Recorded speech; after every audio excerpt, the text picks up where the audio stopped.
little bit cool out there today, but still nice, still sunny, a little bit too loud. It's cool. And today I'm supposed to have this young lady calling in, Daisy Bostic. Many of you know her. She is a photographer, and she's all over the place, covering games, taking pictures, and she does a great job too. She's supposed to call in about 15 minutes or so. But in the meantime, how about that basketball game last night with those Indiana Pacers and Cleveland Cavaliers? I know you guys saw that last night. Don't act like you didn't see it, because I know you did. Well, turns out the Cleveland Cavaliers jumped out to a big lead on the upstart Pacers. And the Pacers were playing like they never saw basketball before. And some more time went on, and the Pacers cut into the lead a little bit. And LeBron James stopped being invincible for a few minutes. And before you know it, the Pacers were even again. Some more time went on. Pacers kept pressing. LeBron James kept being human, and before you know it, Pacers had the lead, and they never gave it back. It was wonderful. Playoffs have been good. We'll talk a little bit more about that in a minute, but I just had to get that off my chest because I rode here with that, and I was like, okay. We talk about the Pacers and what they've done to them boys. Yesterday was a big day in Marion High School. Khalid Falk, I have it right here. This was the agenda yesterday for the signing of letters of intent by Khalid Falk and Craig Liggett to play football in college. I want to congratulate each of those two guys and their families for having having an opportunity to go to school and to have someone basically pay for it. Can't underestimate that. Have somebody pay for it, because school costs a lot. When I went, I know right now it's probably costing some ridiculous sum that people find it hard to pay. But with some scholarship money, anything's possible. So congratulations to Khalid and Craig. They are both two-sport athletes. Khalid also is the point guard for the basketball team. Played very well for them in his 4 years. And Craig Liggett is a wrestler in addition to his offensive line, defensive line duties for the football team. I want to thank the coaching staff at Marion High School for having me come out. I've not exactly been high on their priority list lately, but I think we might have come to some understanding here. I talk bad less about them, and they'll be friendlier to me. So I'll be dialing back my act a little bit and not upsetting these guys because, hey, they can let you know stuff or they can't, whatever they choose. So if they don't like you, they ain't trying to let you know stuff. So anyway, the baseball season is a wrap in terms of regular season anyway. And now it's time for this. Know what this is? I'm talking to my Facebook buddies right now. Know what this is? This is the bracket for the high school baseball tournament. If you're not a PhD in aeronautical or aeronautics engineering, you might want to try to not figure this out, because you got to almost have a PhD from Caltech or what's that place up in Boston? Massachusetts Institute of Technology. So that's why every year here I try to give you a little bit of what to look forward to in this tournament. But that's always a mistake on my part, because this thing reads like a roadmap to the Mexican Baja. So I'm just going to give you what happens in the opening games, not the opening rounds necessarily, but the opening games. And this is your Class 4A. Now, why don't I start with the locals? Start with Mullins and Marion. As it turns out, Mullins and Marion are both in the tournament. Go figure. Congratulations to the coaching staffs there for getting the Swamp Fox and Marion and the Mullins teams in the playoffs to represent our community.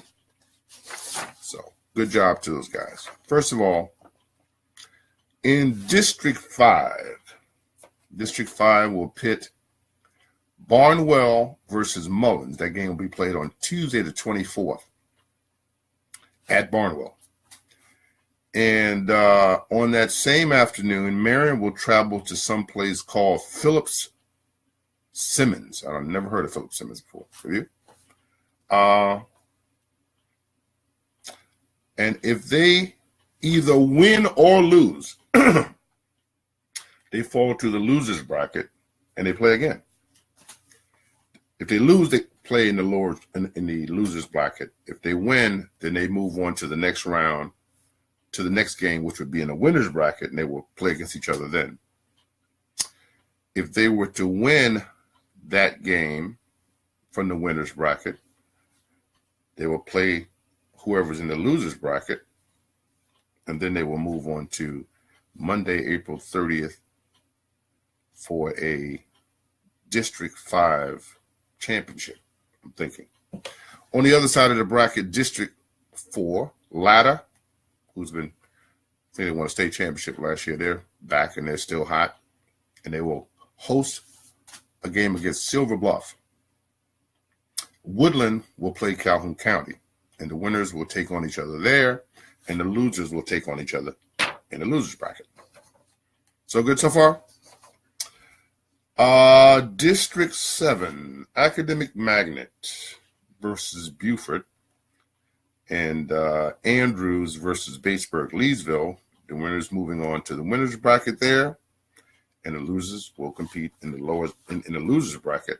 Hopefully, they can win down there and get back on the winning side. See, baseball's crazy that way. This high school tournament, you can lose games and still be in the tournament. It's pretty sure it's like if you lose one, you can still play. See, unlike in the other sports, it's one and done. You win, you keep going, you lose, you go home. And maybe I don't know enough about the thinking that goes into this to determine why baseball gets an extra game. I don't like it. I think all tournaments should be the same. I think you play. If you win, you move on. If you lose, you go home, no matter what sport it is.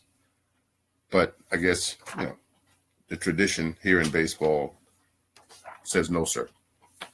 We're going to do it like this. Looking at District 8, Bamberg Earhart will play against the winner of Johnsonville Whale Branch. In District 7, no, it's already said District 7. Supposed to be another page here for 2A. Okay, District 1. District 1 will pit, that's in the upstate, Chesney versus Southside, and Gray Collegiate versus Central. In District 2, 96 will play Landrum. Chesterfield will play Fox Creek. In District 3, Saluda will play Andrew Jackson. And Blacksburg will play Liberty. In District 5, Cheraw will play C.A. Johnson. And Abbeville, which is a traditional baseball power, will play St. Joseph's. So that's your 2A's right there. Now we're going to move on to single A's. And District 1 will pit Whitmire versus the winner of Lamar and North. District 2, Louisville plays the winner of Williston Elko. No, they play Williston Elko. District 3, Ridge Spring Monetta will play against the winner of Ware Shoals and Great Falls. District 4, Dixie will play Dixie and MacD. The winner of that will play Wagner Sally. And page 2 of the class single A.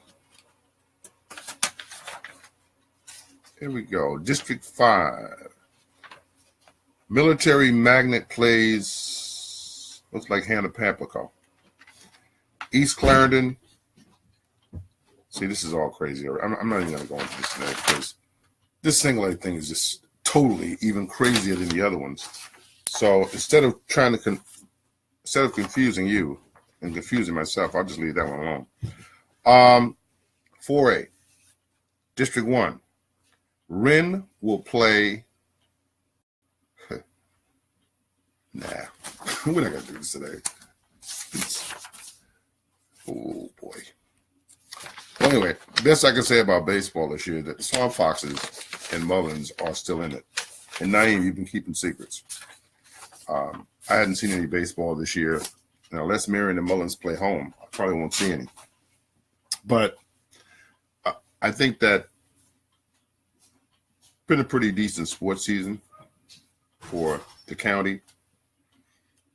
I don't believe that the girls or softball is going to be involved with any playoff situation. I looked at the standings today, and I just don't see how they could have gotten in, but who knows. It's nice to see the baseball teams kind of trying to make a resurgence of sorts. Mullins having been the only baseball team in the county to ever win a state championship. I'm talking public schools. So who knows? You never know if they'll have a viable chance of getting through this bracket and, winning. Latta is up there. I didn't think about Dillon, though. But the Dillon wasn't really having a super season either. So what are they doing right now? Let me see if I can find Dillon in the bracket here.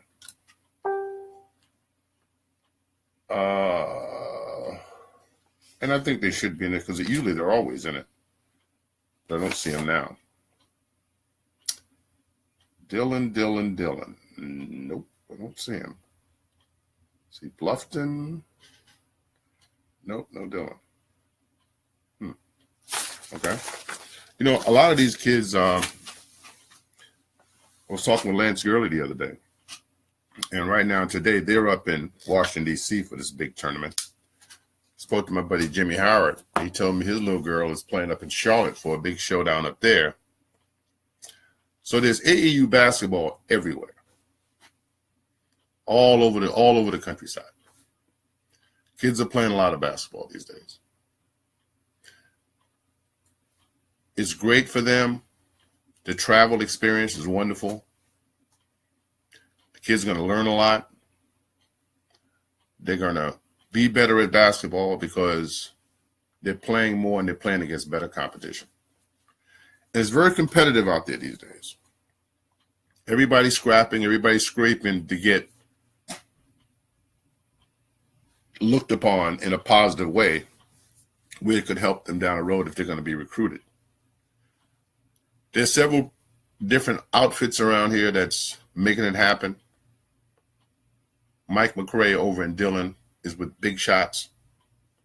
I think Daryl Kelly also has a Big Shots thing going on too.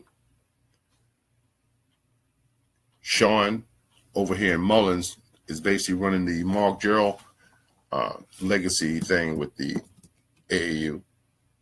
So all these people are taking these kids and trying to put them out there. And I think it's admirable. Mike McCray is doing a fabulous job over there. He's really gotten big in this whole AAU thing. He's hooked up with the big guys down at the beach, and he's really bringing a lot of kids along. Jimmy Howard is extremely proud of the way and impressed with the way he has brought his daughter along. Now, she's going to be good. She's kind of flying under the radar a little bit right now. Played middle school last year. Had an outstanding season. Really learning the game. Outstanding shooter. Has ball handling skills. But Next year when she comes to Marion High School, there's going to be a lot of people there, and she's going to have to compete to get herself into the rotation. I don't think she'll have any problem with that. If that is Miss Daisy Bostic, maybe we could do something different here. Maybe. Daisy, if you're listening, call me on this number, 843-617-2818. 843-617-2818.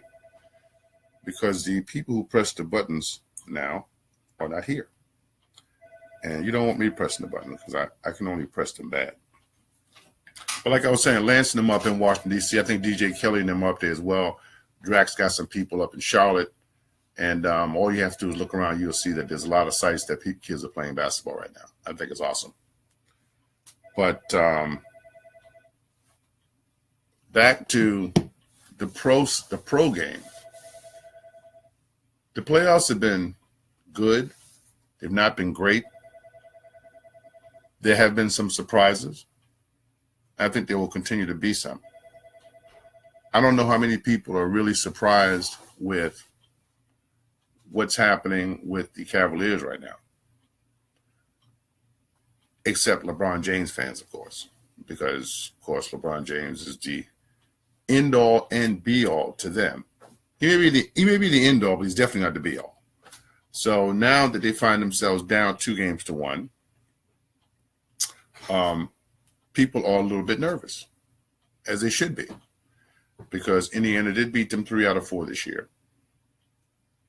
And now they've beaten them 2 out of 3 in this playoff, one of those games having come at home for Cleveland.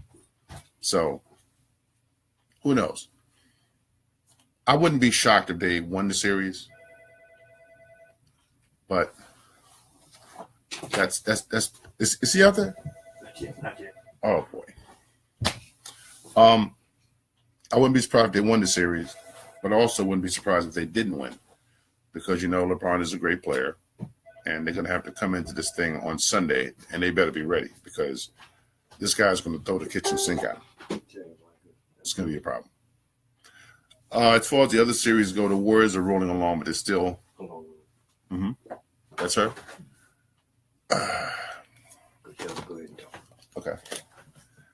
Daisy?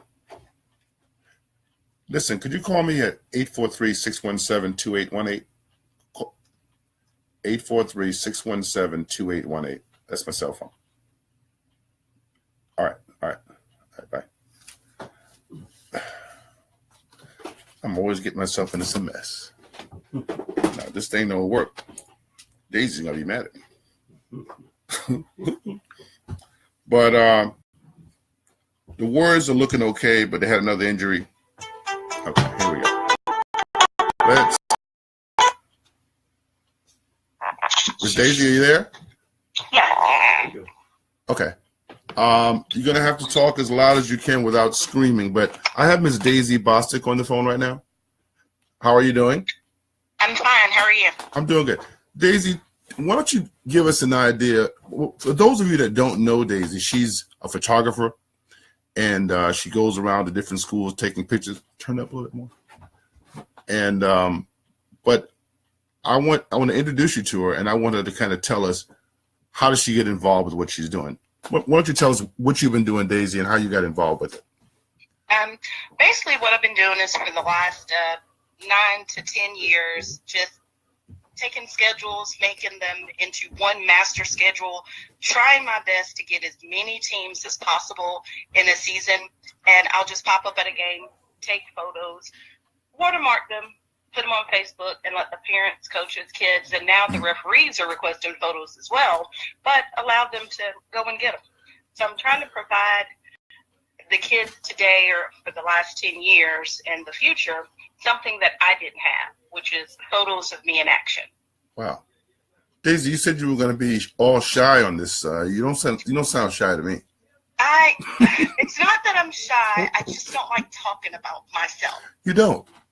Yeah, I don't. I'm one of those. Even when I started doing this, I would arrive at a game an hour early, kind of I wear hats, shades, that kind of stuff. I get on the field, and I get on the field, and I do what I have to do, and I leave, and I post the photos. Most times people would inbox me and say, I didn't even realize you were there. And I like it that way. Now, because I've been doing it so long, I can't walk on a field or in a gym without somebody knowing who I am. Well, the first time I noticed you, I think it was about a year or so ago. It was in Mullins, and I asked myself the question. I said, who's this woman down there taking pictures? I said, she's with the Morning News. Is she with this one? Is she with, and no one knew.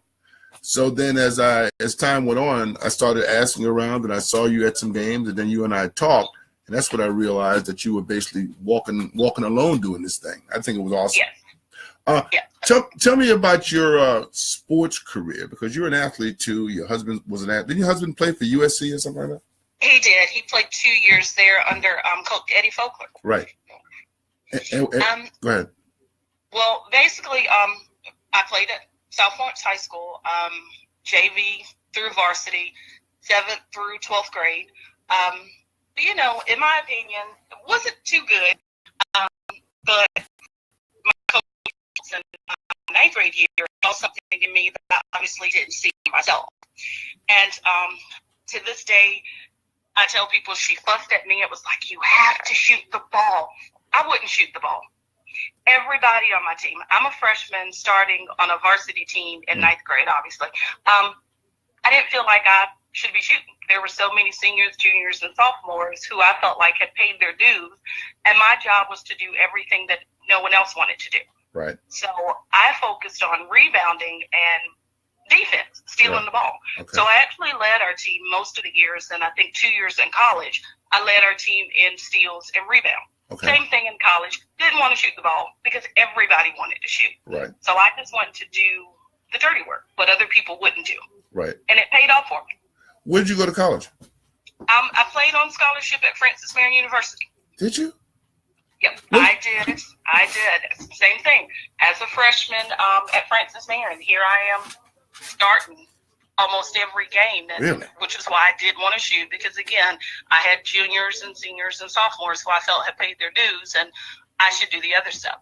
And like I said, it paid off for me, because still to this day, I'm actually in the Peach Belt record book is having the most defensive rebounds, and I think it's a playoff game. I'm not exactly sure. That was 1993. So the years you played at FMU were when? 92 to 95. Right. I got into an automobile accident on game day in February of 95, and that was the end of my career. Really? Yeah. So, and then what did you do after that? After your career was over and you had to find some other things to do, you started developing this interest. I finished college. Mm-hmm. Had a daughter. Mm-hmm. So basically, I went into the workforce and became a mother. Okay.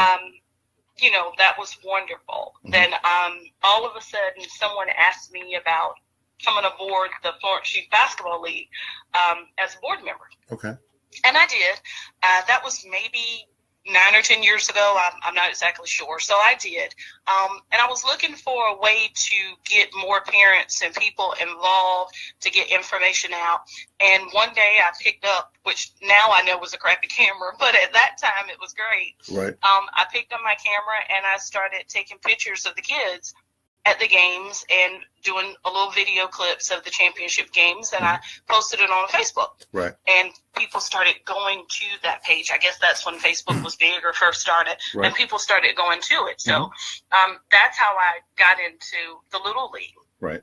And then my cousin called me, who was coaching at South Florence High School. He was the track coach, and asked me to come out and get some shots of his team. So for a year or two, I followed the South Florence track team locally and got pictures. And then I think it was 2011 or 2012. I can't remember. Right. My husband started coaching the JV boys at South Florence. Okay. Did the same thing. Followed just his team. Right. So, Naeem, by the way, Naeem McFadden just said of you, Daisy is our hero, provides much needed spotlight for our kids. And he's right about that. Oh, wow. Naeem McFadden. You remember him, right? Yeah. Yes, I do. Inbox him all the time. Listen, tell me about your husband and his career at USC. Well, his career, he's a year older than me in school. Mm-hmm. So when he was playing at USC, I was playing at Francis Marion. So I hate to admit it, but I didn't follow him too much. Actually, when he graduated in 91, I lost track of him. Okay. He went to Spartanburg Methodist for 2 years. Mm-hmm. And then one day I was watching television and USC came on.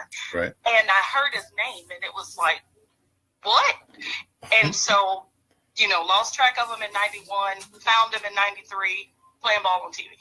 Wow. So it's like, I can't tell you much about his career. That's something I guess he'd have to tell you himself because his career was going on at the same time that my career was. Right. So I wasn't really following. Right. How much fun did you have this year covering the local basketball? Because I had a great time this year. Oh my God, it was great. It was great. I hate that I couldn't get more teams, but I'm one person and I did the best that I could. But it was wonderful. Right. It was wonderful covering the games, meeting the kids. Some games, parents they'll come up and introduce themselves to me, and it was great. Right. But I gotta say, the most fun, and not trying to give one school more coverage or hype than anybody else, but all of that was great. Mm-hmm. But the best thing for me, basketball season this year, was when I was asked to take pictures at the state championship game for the Hemingway Tigers. Right. You told me about that. That was the best. That made it all worth it. So did they actually contract you to do something special for them in addition, or what? How did that work out? Well, I know their principal. I'm not sure if he's the principal, acting principal. I'm not sure the correct title, but I know Dr. Edwards from when he was in Florence District 1. I know him. And he knows that I do this a lot. Right. So their normal school photographer or whoever wasn't available. Right. So he happened to contact me and asked if I would be interested. Mm-hmm. Of course, he said sports pass, and I went crazy. It was like, oh my God, what do you mean by sports pass? What are you telling me I could be on the floor? And so he wanted to know what my price would be and whatnot, and it was an honor. Right. So I told him my price was nothing. I would do it for free. And really? I did talk to my husband. I don't like to drive that much, which is why I only do about 30 minutes. I don't want to call it, I don't know what to say, but I don't like driving on the interstate because my accident of my car was totaled being hit by a long distance truck. Whoa. So I get nervous on the road. So I didn't want to have to drive that far, and my husband said that he would take me. Mm-hmm. So at that point, I realized, wait a minute, I take pictures at basketball games with a flash. I'm not going to be able to use a flash at the state championship game. Right. So I decided to rent a lens, and I contacted some local photographers, and I got to say, I don't want to name them all, but I have this network of, they're professionals, I'm not, of these great photographers that I followed their work, and I started inboxing them to see who could help me pick lens to rent. Right. And a gentleman told me what lens to rent. I did, and it took beautiful pictures, and I fell in love with it. Right. So now you have some kind of fundraiser going on. You told me about earlier. Yeah, was the day I went to return the lens. I'm always joking about something. So I made this post on Facebook saying that it was a sad day for me or something about I had to return this beautiful beast of the lens. And one of the parents messaged me and said, I've got an idea. And she wanted to know if I would be okay with them starting a GoFundMe page. Really? And I told her, no, I would be fine with that and would not be offended because people had been telling me for years to start one, but I don't like to talk about myself. I don't like to start things for myself. So to me starting it was tacky. Right. So with the parent doing it, It was great. So I told her, fine, if you're doing it, it has your name on it. I'll do any and everything I can to help promote it and make it a success. Right. But I'm just not the type of person to start it for myself. And so now it's working out pretty well for you, though. It's working out pretty well. Good. It hasn't been up a month yet, but it's already gotten over $1,500. That's the great. goal, hopefully, is 10,000, which I know sounds like a lot, but when you start looking at cameras and lenses, it's not, because I think that would be like 2 lenses if I went with the name brand Nikon. Right. 2 lenses, maybe a camera if I stepped down and didn't do the Nikon lenses. Okay. But it's going to be good. That's good. People are really generous. Stacey, I hate to show up, but time has slipped away, and I want to thank you for calling this morning, and maybe we can do some more things like this in the future. I appreciate it. My pleasure. Thank you. Bye. All right. This is Daisy Bostic, y'all. Anyway, folks, that's all I got for now. I'll be back next week with more. Have a wonderful, safe week. I'm out. Good afternoon. How you doing? How you doing? Mullins, Marion and Mullins Broadcasting Company, 1280 AM and 98.3 FM, WJAY.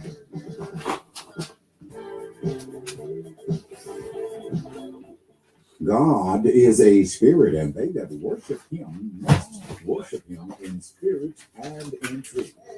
You're invited to worship